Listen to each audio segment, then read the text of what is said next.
আমি কোনো বিয়ে পড়ালে সাধারণত আমি নতুন জামাইকে বলি, বাবা সুখে থাকতে চাইলে বউয়ের হাতে বায়াত হয়ে মুরিদ হয়ে তার কথা মতো চলবা, ব্যাস শেষ।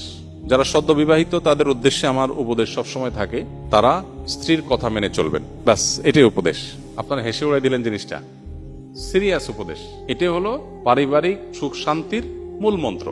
আমরা এর আগে কোথায় যেন বলেছিলাম যে আমাদের অফিসে যত মানুষ পারিবারিক দ্বন্দ্ব কলহ নিয়ে আসে, এগুলো নিয়ে যারা ওলামা একরাম যারা এগুলো সমাধান করেন, তাদের এক লাইনে কনক্লুশন হলো, যত কেস তারা এ পর্যন্ত ডিল করেছেন এই সব কেসের সামারি হলো, যেই ঘরে অনেক সময় আমাদের ওখানে স্বামী স্ত্রী আসে, দুজনের মধ্যে দ্বন্দ্ব থাকে, এগুলো মিটাবার চেষ্টা করে আলেমরা, কাউন্সিলিং করার চেষ্টা করেন।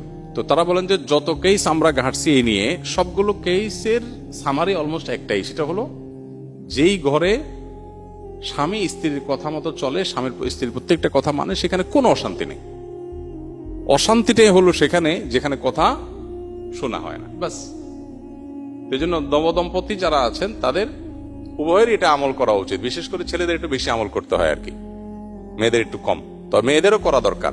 আর স্বামী হোক আর স্ত্রী হোক, যিনি জীবন সঙ্গীর কথা যত বেশি শোনার চেষ্টা করবেন, আল্লাহর নির্দেশে বাইরে বললে সেটা না, আল্লাহর নির্দেশের মধ্যে থেকে যত বেশি শোনার চেষ্টা করবেন, তিনি আল্লাহর কাছে তত প্রিয় পাত্র হবেন, মুত্তাকি হিসাবে তত